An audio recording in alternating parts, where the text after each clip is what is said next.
This evening is an informational session meant to introduce the East Shore and OWL Our Whole Lives program, as well as discuss the options parents and caregivers have to work with elementary K through 3 students in the course and through East Shore. So a lot of the concerns that you may have, hopefully we'll address as you learn more about what we're offering.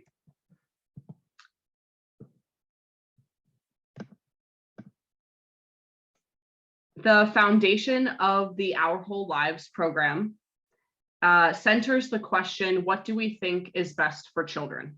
It started as a joint program and continues as a joint program between the United Church of Christ and the Unitarian Universalist Association. In 1991, there was a sexuality education task force that brought together these two faith communities and converged what became known as the Our Whole Lives curriculum. The program assumes that all children should be loved and cared for, respected, and valued as unique individuals. It assumes that sexuality is a natural and healthy part of living, and that people begin to learn about sexuality at birth and then continue it throughout their lives, thus the lifespan curriculum that OWL offers. It believes that children learn about sexuality, like religion, like other things, from how people treat them, how people talk with them, and expect them to behave. So the messages that children receive affect their future attitudes, values, and behaviors.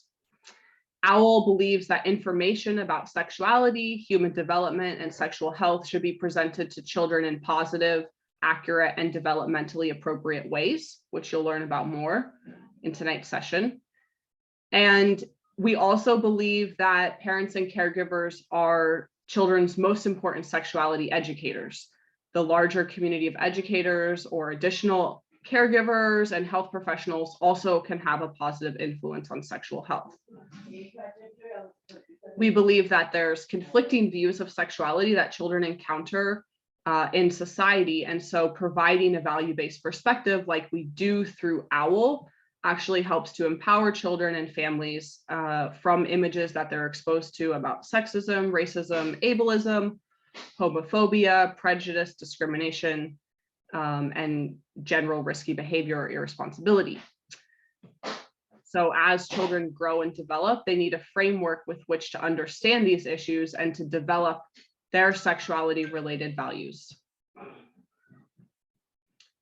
So the goals of the program, it covers a variety of topics and skills throughout the ages. So we'll get into a little bit later what exactly is in the K through 3 curriculum.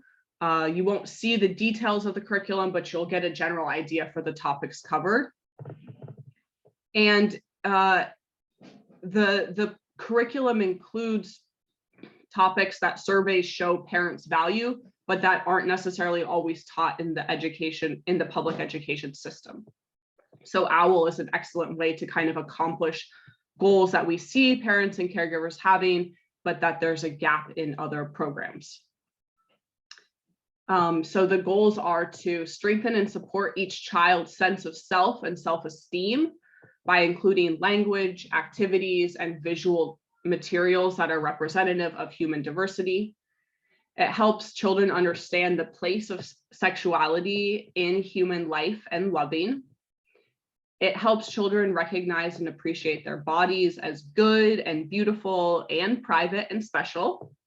It helps children gain understanding of and accurate information about human sexuality, reproduction, family diversity, gender diversity.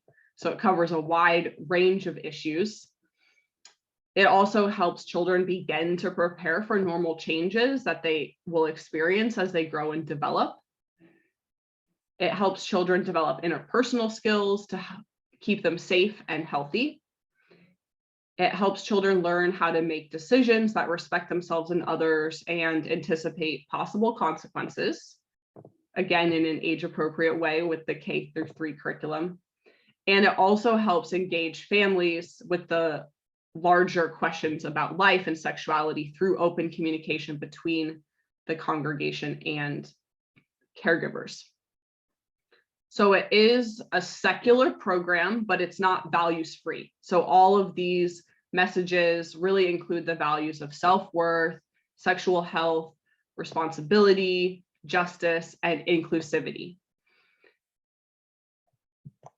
We're really excited because this edition that we're going to be offering is a second edition of the curriculum, the first one having been published in 2000, and then the second one having just been published in 2022. So we are loving what we're reading in terms of inclusivity, sexual orientation, race, and ability. That was kind of one of the forefronts of this changes to the second edition. The other areas that are really updated have to do with child sexual abuse prevention, conception and pregnancy, and there's more movement and activities included in lessons, as well as the home links, which are a resource that if you enroll in the class, you receive at home to kind of guide you through what we're learning in the class and help give you more resources to accompany at home. So those are really key areas that the second curriculum focused on. The writers for the second curriculum are Dorian Solot and Marshall Miller, who are amazing sexuality educators in their own right.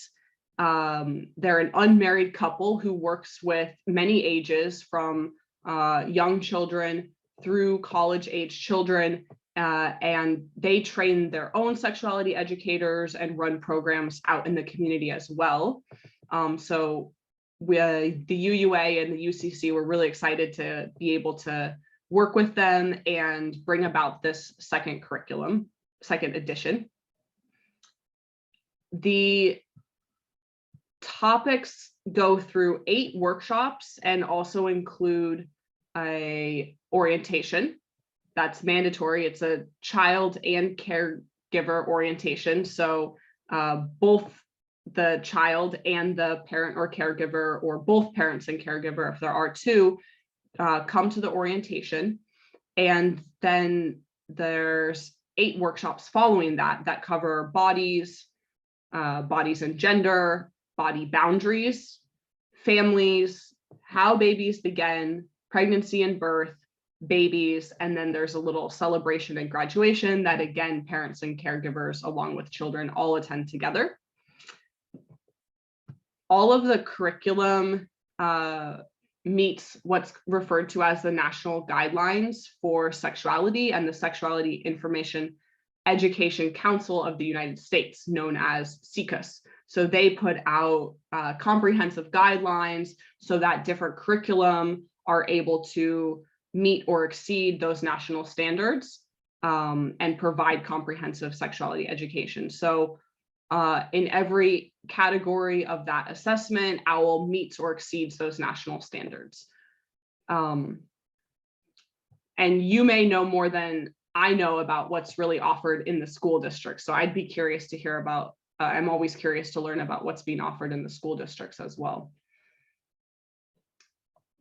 Now I want to show you a brief video so you can learn a little bit more kind of the ways that sexuality is talked about in the OWL class.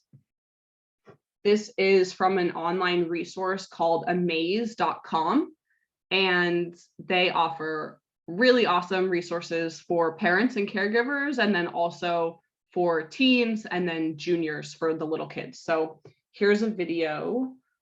I hope I could share this.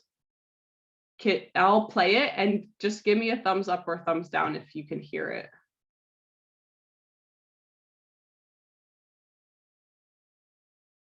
No one can hear it. Okay, let me try that again.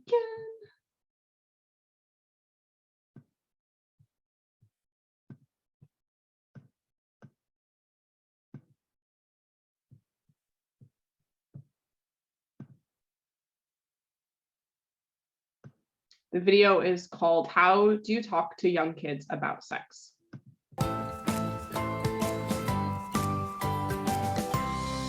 Welcome, everyone, and thanks for coming. I know it's tough for parents to get out sometimes. No matter. Nothing gets in my way when it comes to helping my kids. To be honest, I didn't exactly choose to be here. I mean, what does sex have to do with our 3-year-old? I didn't learn about this stuff until middle school, and that was fine with my parents. A lot of us, including me, had that kind of experience as kids. What do the rest of you think? My parents were like Brad's, but I think they might have been wrong. I can already see that our 2-year-old is curious about her body. It's pretty funny. And isn't it better they learn from us, rather than other kids, who only think they know what they're talking about because their parents don't talk to them either? My 9-year-old's friend actually told her just last week that girls eat their tampons. She saw it on YouTube. Okay, but still, how do you know the right thing to say? If you get it wrong, or if it's too much too soon, couldn't that be harmful? For many generations, adults thought that shielding kids from learning about sexuality was the safe thing to do. The truth is, better educated kids are way more likely to make better decisions as they grow up about everything, including sexuality. But with sexuality, there's still a double standard that says knowledge could be harmful. I know you're right, but I'm so embarrassed by the words I'd have to say. And isn't it better for moms to talk to daughters and dads to talk to boys? Children, especially young children, look to grown-ups for information simply because we're trusted adults, regardless of characteristics like gender.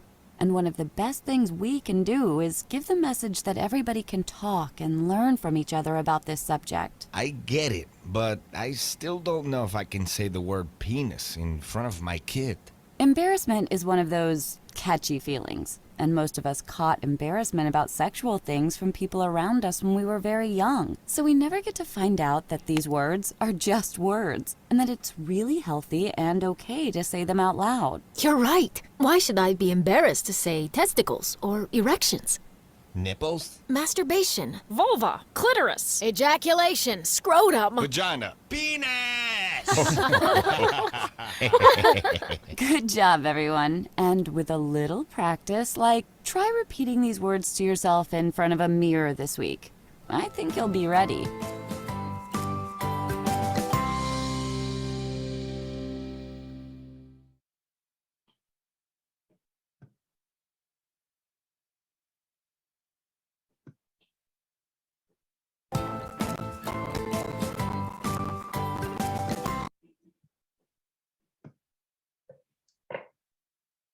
So I love that video. I love watching those little cartoons. And so that's just kind of a snippet of some of our take in the OWL curriculum about how we work with families, how we work with caregivers, how we work with facilitators, and kind of our approach with children and youth through the OWL curriculum. So I hope you enjoyed that.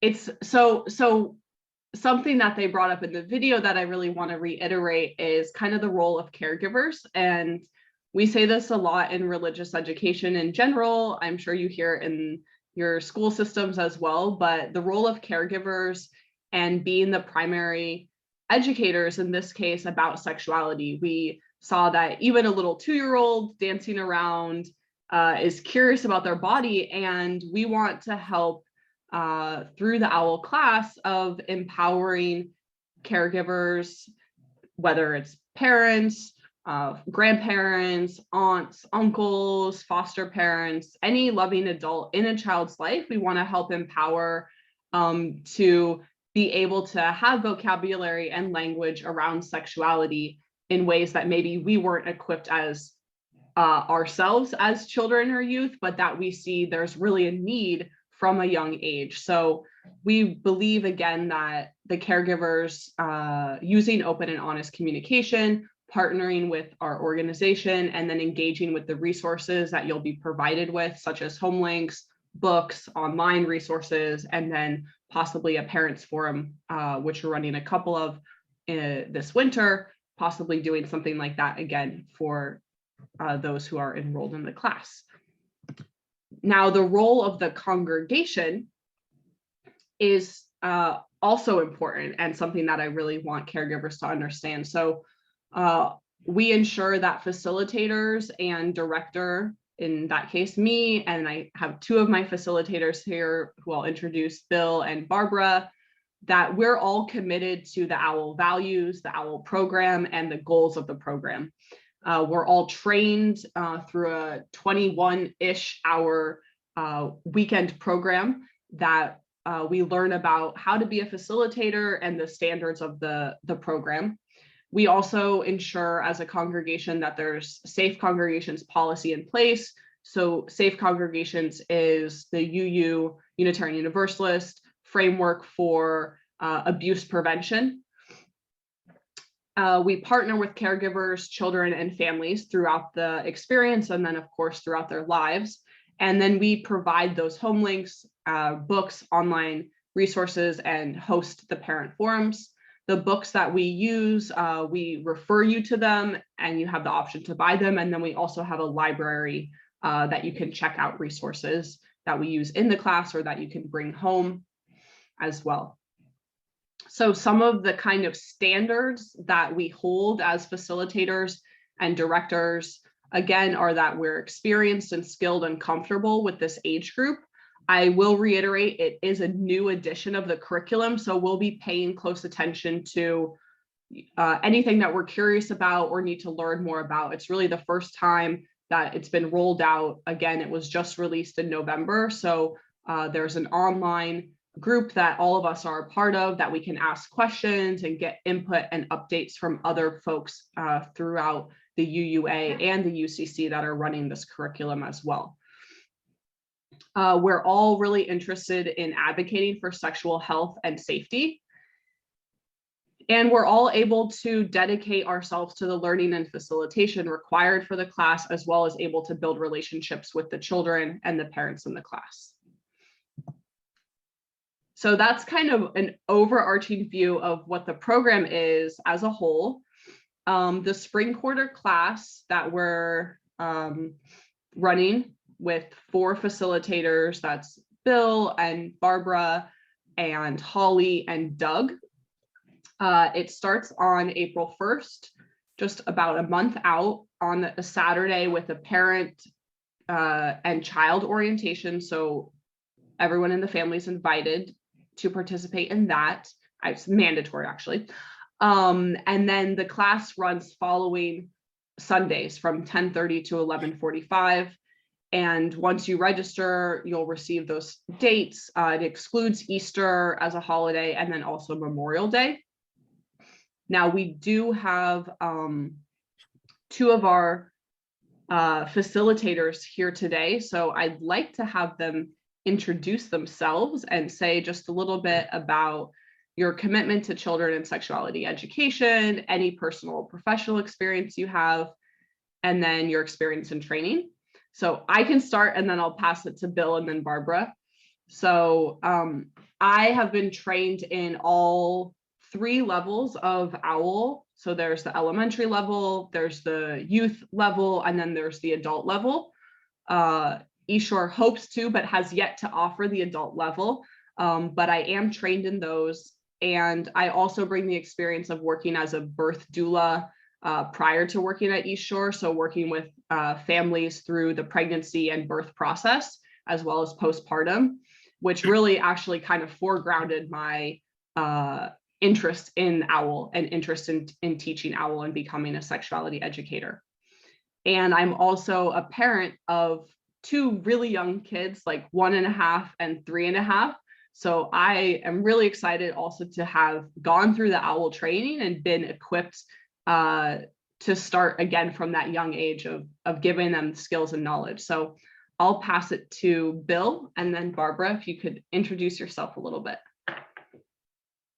I thought I was muted already. I guess I wasn't. Yeah, so my name is Bill Chappell. I've been going to East Shore since like 1998 and started teaching OWL classes soon after that. I've taught pretty much every age group other than this kindergarten to 3. I've been trained in it. I do want to say the training, it's what Amanda, you said it was like 20 something hours. I'll add that it's a grueling 20 something hours. I mean, they give you breaks and they give you meal breaks, but boy, you know, half hour and you're just back to work. But it's really comprehensive. I don't know what else to say. I've always enjoyed teaching all the different age groups I have. Like so many people, my generation didn't get any kind of sexuality education as a kid. What I learned was on the playground and magazines I found. So I just find it really important. And I do have a 16-year-old, and he's taken OWL classes, and we're all very comfortable in our household. Especially him talking about sexual things. Yeah. Thanks, Bill. Thank you. Barbara. Yeah, I'm Barbara Stevenson, and I've been at East Shore since about 1985. My daughter was raised at East Shore, and she went through the OWL program in middle school, and I think it really made a difference for her. I took the training maybe 10 years ago. Anyway, I've taught the middle school and high school ages. I've been trained in all 3 levels. So I did start to teach grades 1 and 2 just as COVID hit, and we had to abandon that. So now I'm back at it, and I'm looking forward to it. I really like this age group, and so I'm interested to make it work. And I do have grandsons in 3rd and 5th grade. So they don't go to East Shore, but I try to give them as much information as I can. All right, don't know what else. That's perfect. Thanks so much. And like I mentioned, we have 2 other facilitators, Holly Ellis Brown, who was newly trained in September of last year when we hosted the training at East Shore, and is excited to work on this curriculum with us all. She has 2 young boys, one in, I guess it must be 3rd grade, and then one in 5th grade, currently going through OWL. And then Doug Strombaum, who was also just trained in September at East Shore, and who has young adult children and is teaching the grades 4 through 6 OWLs right now. So he's getting some firsthand experience with the slightly older elementary age group. So that is kind of about our program. I'm going to stop sharing and stop recording if I can figure that out. And